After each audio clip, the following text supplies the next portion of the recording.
while since the last Project 166 update, and I apologize for that. I've been sick, as you can probably hear by the sound of my voice. Yeah, I'm still recovering from that, but you know, I'm okay enough to film you an update regarding the 166. So there's been a major issue with the car while I was at work. Actually, I was doing some field work, and of course I took the 166. So I was driving, it was around noon, and I was in the capital city, Zagreb. You know, there's a lot of traffic at that time, and in the middle of that traffic, right in the center of the city, the car decided to stop. Actually, it didn't stop. It was rolling still, but the stopping was the issue. I slammed on the brakes a bit too hard, and I heard something like snap, or I can't describe that sound. It actually felt like this front lift spring, which is snapped still. It actually sounded like that moved and stuck into the wheel itself, and it felt like it for sure, because when I tried to move the car, it felt like something was stopping it. So yeah, I barely managed to pull into a bus station, and thankfully I have the jack and the key wrench to take off these nuts, to take off the wheels. And my first thought was that of course the spring had snapped and locked into the wheel. So I lifted the front end up, took off the wheel, which took me about 10 minutes, because you know I have the factory jack, which is slow as hell. And I took off the wheel, and I didn't have anything to see there, which was odd to me. But you know, okay, I shook it about and put the wheel back on, dropped the car, hoping that the issue would go away by itself. And in the first couple of meters it didn't, but then you know it seemed to get a bit better. So you know, I just kept driving to my work, and I parked the car. Something seemed off. The brake pedal was falling through to the floor, sort of, not completely, but so my immediate thought then was that something was wrong with the brakes. And I went to look around the car.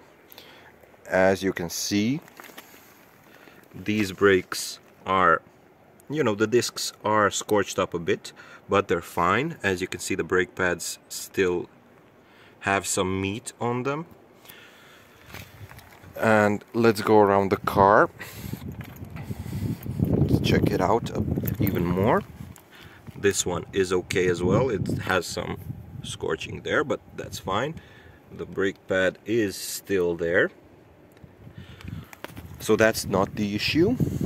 Now we come to the rear. As you can probably tell already by just first looking at it, it's a brand new disc and a brand new pad and a different caliper.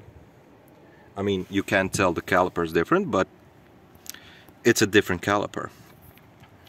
So, okay, now we seem to get to the root of the issue. But actually the root of the issue stands here, right here. As I went around the car, I stopped at this wheel, and boy did I have something to see here. As you can see, this rear brake pad can be seen through the brake caliper. And when I got here, I could just see the caliper and the brake disc. No brake pad, which seemed odd to me at first. Then I look at the brake disc. The brake disc was all scorched up. When you run your fingers, across it, you have the feeling that you're running all on the ground, the cement. Yeah. what had happened is that the caliper malfunctioned, shall I say it like that, and I lost a brake pad, and the caliper was stuck in the brake position and destroyed the brake disc, destroyed the caliper itself, and yeah, that was the issue. So I called AA, or you know, the equivalent of AA in Croatia, and the car was at the mechanic for a week until I got the parts, and now it's all fixed. So the parts that were replaced are 2 brake calipers, 2 brake discs, 2 brake pads, and 2 handbrake cables, which were also rusty as hell. So yeah, that's the whole rear brake assembly is new, apart from the calipers, which I got used but are in great condition. So yeah, that's the recent update on the Project 166. So let's get into the driving bit of it right now.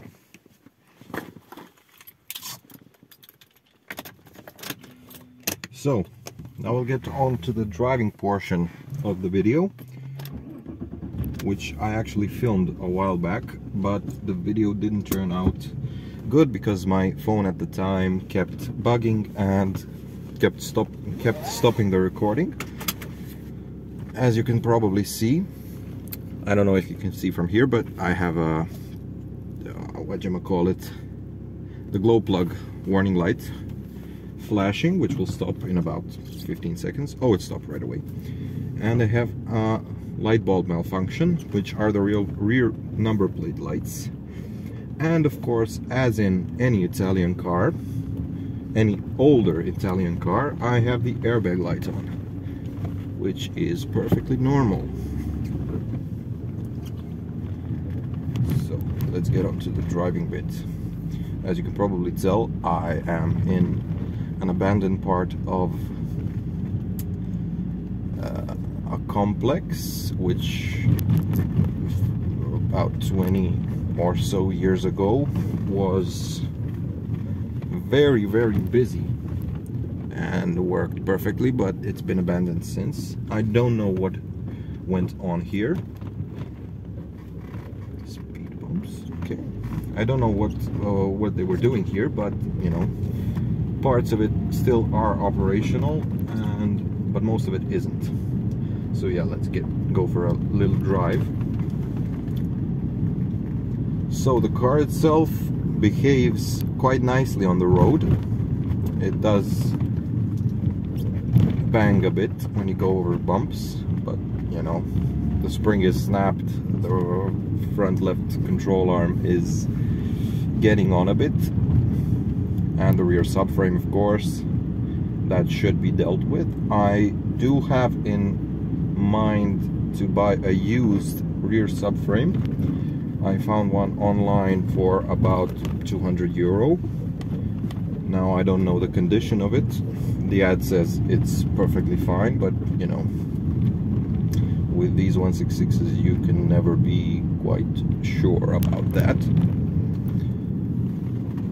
And yeah, the flywheel will need doing as well, because you can hear it when the engine is cold and the clutch is not pressed. You can hear the flywheel, but as soon as you press the clutch it goes away. I'm sorry if the audio was bad right now. I don't know what you heard, but let's go from the beginning. Now this car drives perfectly well. It does bang over bumps a bit. It's not, I mean, it's not weird or anything regarding the state of the car, as the front left spring is snapped and the front left control arm is getting on a bit, and of course the condition of the rear subframe. But I do have in mind to get a new subframe. I found one used for about 200 euro, but you know, with these 166s you can never be sure about the condition of it. The owner says that it's perfectly okay, but you know, I'm not too sure. I should go check it out before I decide on anything. Yeah, the car is currently listed for sale. The price is €2,000, and it's not in perfect condition, but you know, it gets me everywhere I need to go, apart from, of course, when situations happen and it doesn't get me there, like with what happened last week with the brakes. But yeah, the car is very comfortable to drive. I mean, you just float on the road. I mean, it's an executive car, what do you expect?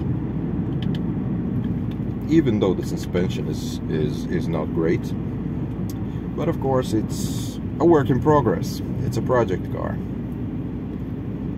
So yeah, now we have new rear brakes, new front control arm, new battery. I even got the new battery because the old one died, obviously. Like with every single one of my cars, I had to replace the battery. And the battery is expensive. It's a 100 amp hour battery, or actually this one would be 105 amp hour. So that was €120. The brakes set me back around €500, which was a big blow to my budget, I must say that. But you know, I have to have a working car, obviously, because I travel to work, which in itself is okay. I don't have any problems with that, apart from the car itself. I actually, while we're on the topic of the car that I use for work, I use the Audi that you've seen in the video, but I got another car for work, which will be shown to you in the next video. I hope that it will be the next video. It's nothing special, I must say. It's an okay car. It gets me to where I got to go.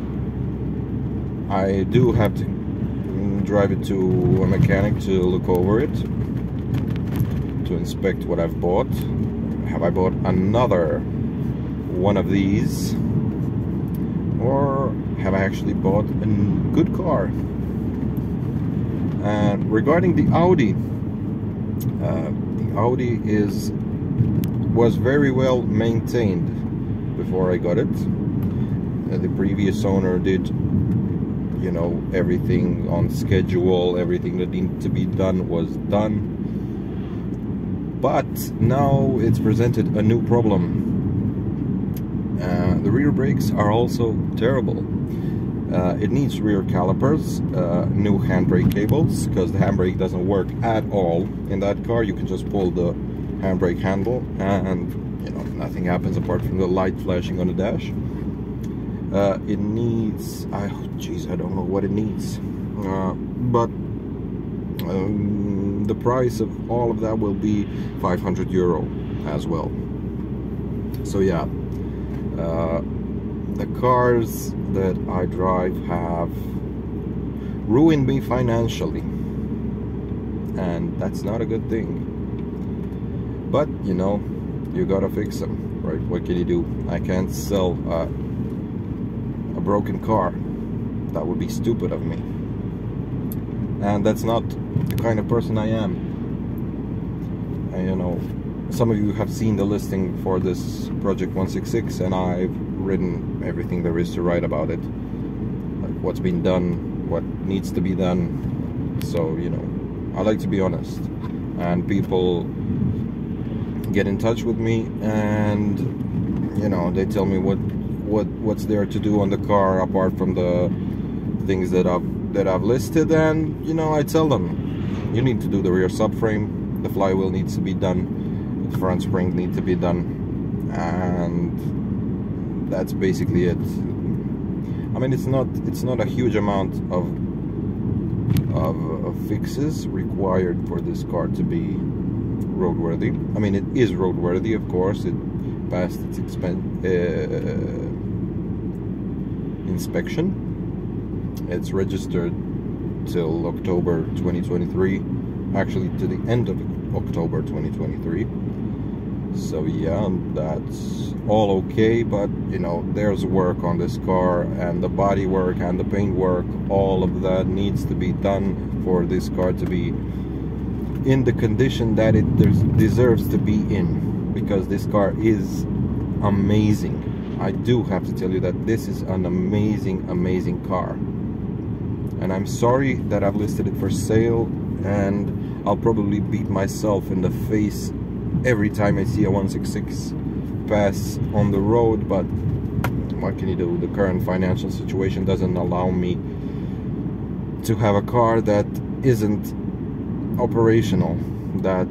I can't allow myself that thing, and you know, I'm very emotionally attached to this car, even though I've had it for what has it been, 2.5-3 months, and you know, I just love Alfa Romeo as a brand, and I love the cars that they put out, and especially the 166. It's been my first road legal car that I've driven and owned for about a year or so, and I fell in love with this one, especially with its 2.4 175 horsepower JTDM. That's the engine in this car is amazing.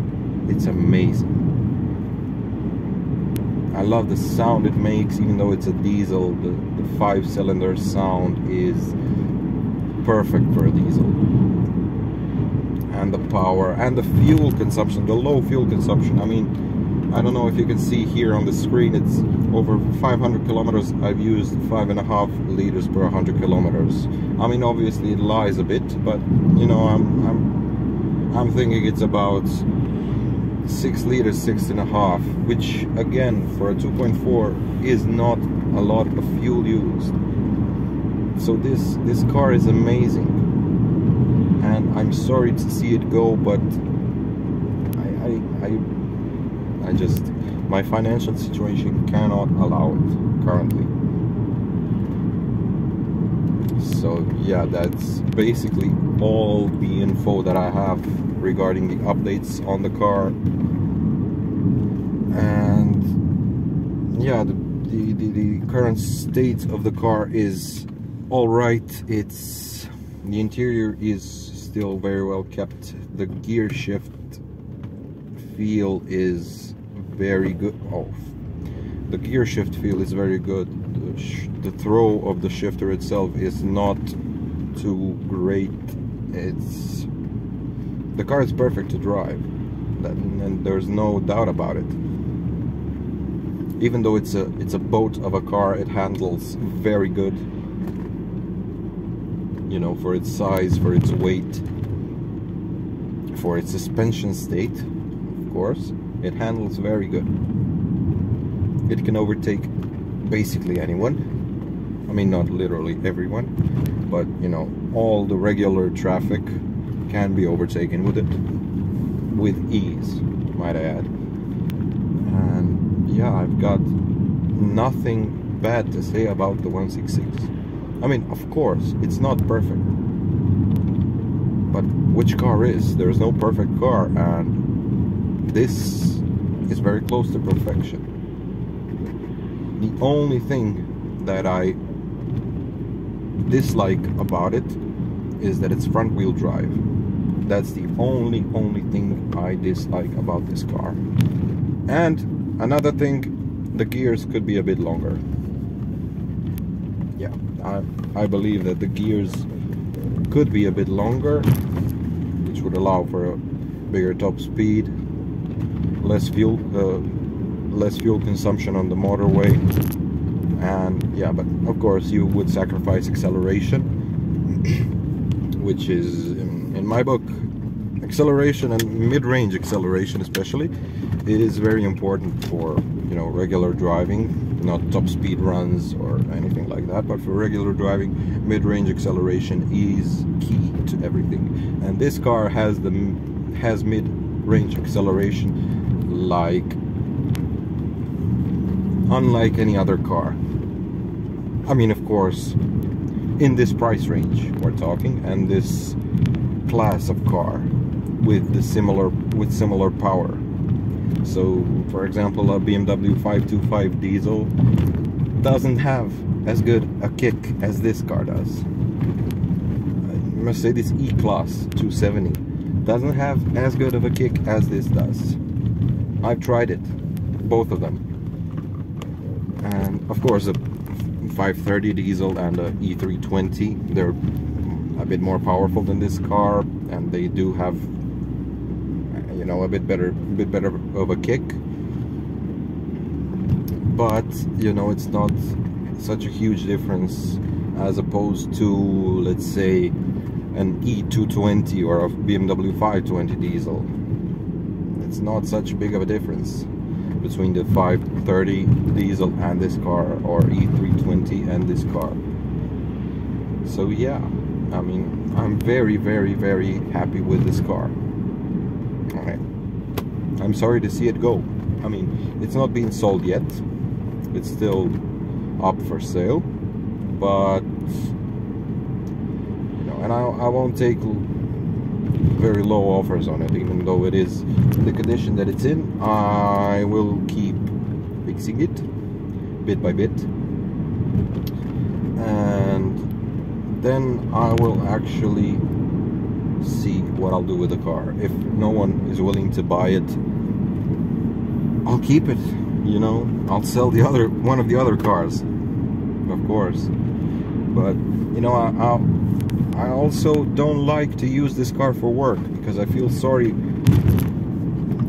driving on roads like this, where you have a pothole every 5 meters, and you know, I don't want to destroy the car, especially in the city that I work in the capital, Zagreb. It's stop and start traffic. It's bad for the engine, bad for the clutch, bad for the suspension. The roads there aren't great either. This car is meant to be driven on motorways, on back roads, and roads like this, actually, which I'm currently on. This road is excellent. I'll show you that right now. If the recording hasn't stopped, I actually can't see if the recording's still going.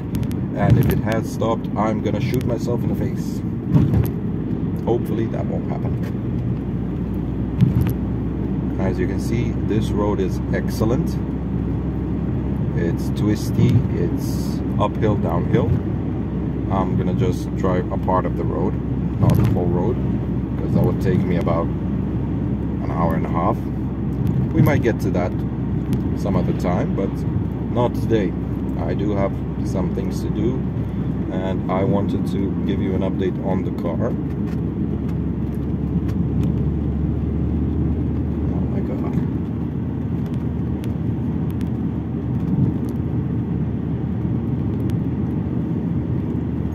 I'm gonna shut up for a bit and let you enjoy the 166.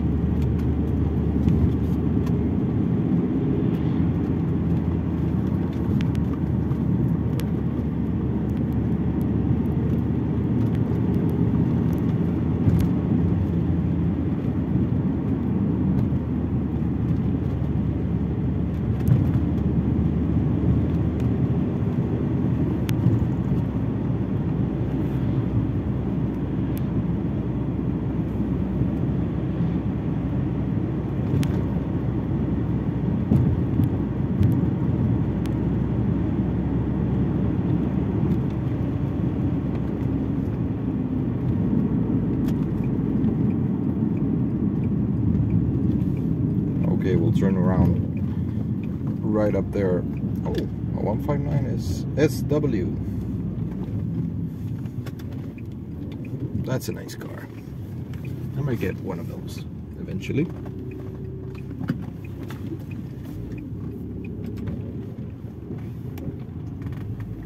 It's a 1.9 though, but still a good car. Let's let this car pass. Then we'll go back.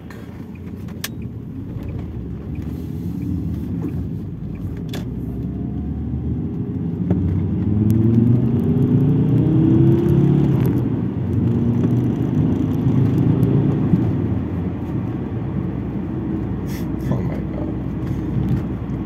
The noise is just amazing, amazing, amazing. I don't know if you can hear very well. I mean, the audio quality probably isn't up to par, but I don't know what to tell you. It's an amazing car. It handles very well. Oh, some traction control issues. Okay, we'll not go too crazy. Slow down a bit. Oh, I see the road is slippery. But okay, traction control saved us.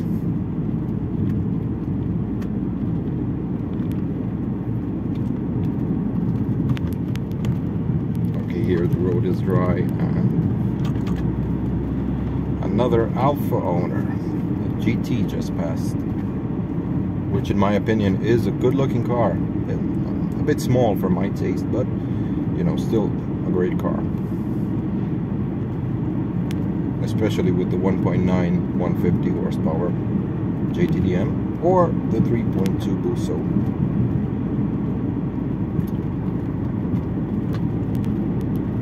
This video, by the way, was filmed in Mexico. Yeah, I don't want to get into trouble, and my friend was actually driving it. I'm just doing the voiceover for it. So yeah, if he has broken any laws, that's not on me, that's on him. So yeah, I'm sorry, but you know, there's nothing I can do about it.